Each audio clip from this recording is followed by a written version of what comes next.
Hello and welcome to our second vodcast. This is Simon Mayo and I'm at Wentworth for the PGA Golf. Mark is in Cannes for the film festival, which you know he loves so much. So I'm here, he's there, bit of split screen fun. And as you know, there's a big rant coming up because this week saw the release of Pirates of the Caribbean 3. Hold on to your hats. Simon Mayo at Wentworth, Mark Kermode in Cannes. Live from James King's Palace of Earthly Delights. Alex Neve in East Dulwich says, having just seen the third instalment of this nauseating franchise, I can safely assure the listening public that there is not a single element that suggests to me that we won't be getting a full-on Kermodian-style rant of the century. Put away your eye patches, give up your rum bottles, turn your radios up to 11. It's going to be an absolute screamer. Mark, what did you think of the new Pirates movie? Well, I think it's important to say that one has to go into these things with an open mind. Yeah, okay? right. No, I know. But look, okay. So, I mean, historically, the first Pirates movie was absolute bilge. Wrong. And ended up... No, it was rubbish. And it ended up taking like $1 billion worldwide, which was really, really terrifying. The second one was kind of worse because it was longer and it was a holding pattern because it went on for like in 150 minutes and nothing happened. I mean, a bunch of stuff happened, but nothing actually happened. Just a bunch of stuff happened. And then when it came out on DVD, and I said to everybody, you know, you should boycott this movie. If this stuff does well, it's your own fault. Then it came out on DVD and I was told this terrifying fact that it was the fastest selling DVD of all time. Somebody, it may even have been you, said that on the day that it was released, 1 in 5 DVDs that were sold was Pirates of the Caribbean 2.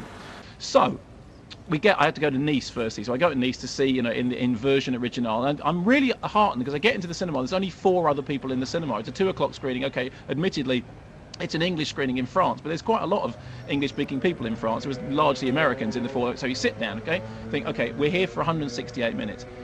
Film starts off with a hanging sequence, a sequence in which a whole bunch of people are hanging, you know, including underage persons, but probably the most misjudged opening of any allegedly family-friendly movie I've seen in a long time. You're sitting there thinking, this is they've totally lost the plot. They've decided to go dark for the third Pirates movie. What on earth are they playing at? This is not something that needs to go dark. This is something that needs to lighten up a little. This is something that actually needs, you know, to be entertaining. But no, we have this really long, really sort of drawn out, really completely out of place hanging sequence at the beginning. And the BBFC guidelines, so I looked it up, says contains moderate horror and action adventure violence. We said contains, you know, completely inappropriate darkness at the beginning that is absolutely out of kilter with the rest of the film and has no right being there. Fine. So we get through that.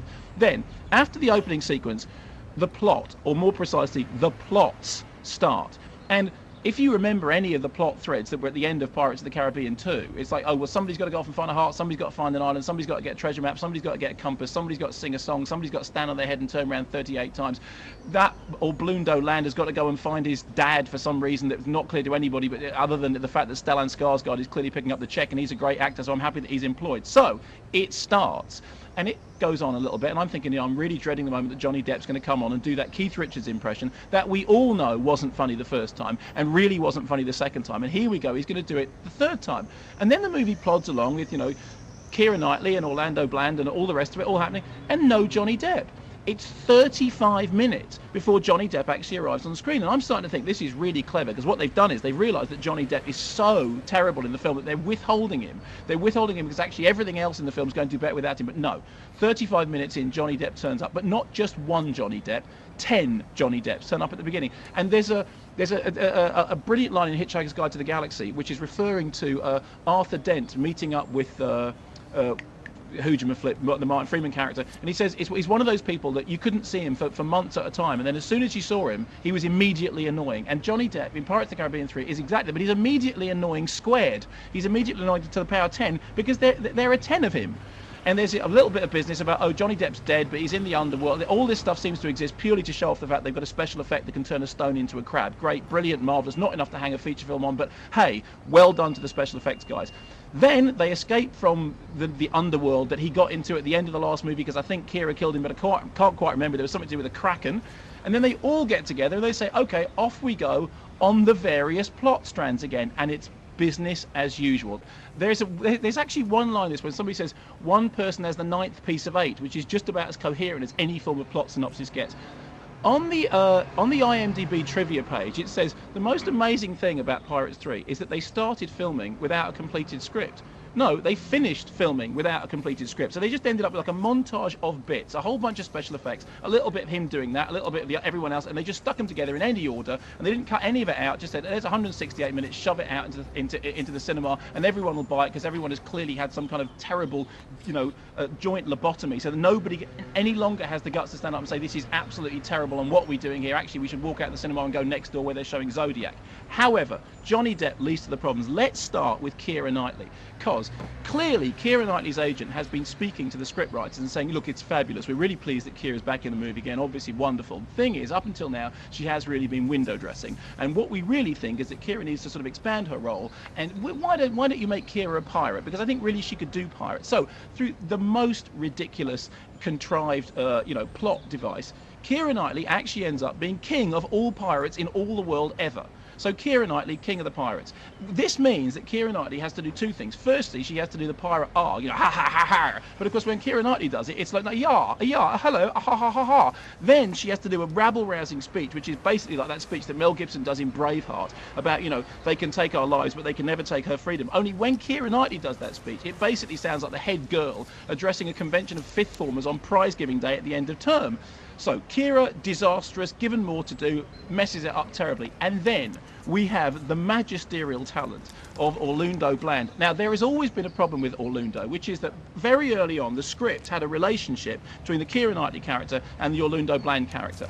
Nobody at that point realised that the minute you got Orlando Bland on screen, nobody would care what happened to him. He's so wet, he's so drippy, he's so completely ineffectual, nobody cares about him. So in the second one, there was this sort of attempt to make the Keira Knightley character somehow interested in the Johnny Depp character, because everybody else in the audience, other than me, was interested in the Johnny Depp character and kind of didn't care what happened to Orlando Bland. So this time, we have to take Orlando Bland, take some kind of interest in him. Now, he's acting this love interest against Keira Knightley. Now, Keira Knightley's acting has always been wooden, but this time it is like a petrified forest of woodenness. I mean, you really feel like you could build a very nice piece of IKEA furniture out of her performance. It's that bad. And when she and Orlando Bland are on screen together, it's like watching two chairs mating. I mean, there's a scene in which they have to kiss, and it's literally, what is that? Is that a nest of tables? No, it's Orlando Bloom and Keira Knightley having sort of some red-hot, passionate embrace that is positively tiki. I mean, you feel like you need to get out the varnish and varnish it. So two central characters. Now, I'm going to give away a plot point now. If you're going to sit through Pirates of the Caribbean at World's End, and never was a film more accurately named, turn your ears away from the radio now, because there is a moment towards the end of this film in which it is contrived to have Keira Knightley can get married to Orlando Bloom, but she can only see him for one day in every 10 years. I'm sorry. If somebody made me that offer, I'd take it right now. If somebody said to me, if I marry Orlando Bloom, you won't have to see him again for another 10 years, and when you do, it's like, do you take this man? Yes, absolutely. I will take him right now. If I only have to see him one day every 10 years, sign me up, because I don't think I can stand another moment of sitting there in the cinema watching this dribblesome bore, waltz around like somebody out of a milk tray advert. I mean, how on earth has he become the prominent actor that he has? I mean, he killed Kingdom of Heaven Stone dead, and in this he's actually got worse than before. And then we have the mighty Johnny Depp performance. So Johnny Depp started off doing this performance as basically Keith Richards, although actually he wasn't really doing Keith Richards as far as I can tell. He seemed to be doing David Bowie around the period of The Laughing Gnome. Everyone says, oh, it's a great impression of Keith Richards, but it didn't sound like David Bowie, hello, oh, I'm the Pirate King, Jack Sparrow. That's not Keith Richards, that's David Bowie. But the big gag with Pirates of the Caribbean 3 is, guess what? Keith Richards is actually going to turn up. So you sit there and you fall asleep and you wake up and you fall asleep and you stretch your back a little bit and you feel most of your lower body starting to go numb, and then about 2 hours the way through, Keith Richards turns up, and here's how it goes. Keith Richards goes, and Johnny Depp goes, and Keith Richards goes, if you thought Johnny Depp was bad at being Keith Richards, you should see Keith Richards trying to be Keith Richards. I mean, there was a ripple of sort of appreciation in the audience, which, as far as I could tell, was entirely for the fact that Keith Richards was still alive at all. But he's even worse at doing an on-screen Keith Richards than Johnny Depp is. And between them, this sort of, incredible in-joke about, oh, it's so funny, up until now I've been doing Keith Richards, now here he actually is. It's like, no, all of you, the Rolling Stones don't care, go away. I mean, I never want to see the Rolling Stones. I don't want to ever see another Pirates of the Caribbean movie, despite the fact that at the end of this, there is a door left open for there to be another one. The whole thing goes on forever. I added this up, right? First movie 142 minutes, second movie 150 minutes, this 168 minutes. I make that the best part of 8 hours of my life. Stanley Kubrick went from the beginning of civilization to, the dawn of a new breed of human being in just over 2 hours. This has taken them 8 hours to get from point A to point A. It's enough. It has to stop now. And really, if you go, if you pay money to go and see Pirates of the Caribbean, it's your own fault, and you're bringing down the collapse of Western civilization. And I had it feeling in my waters that actually Gore Verbinski was going to pull it out of the bag and do something that would make me have to say I'm wrong. But you know what? I am so right. It is so bad. I haven't been on for 15 minutes. I've been to the 17th tee and I checked on the leaderboard. Let me know when you're done. You asked, I'm done.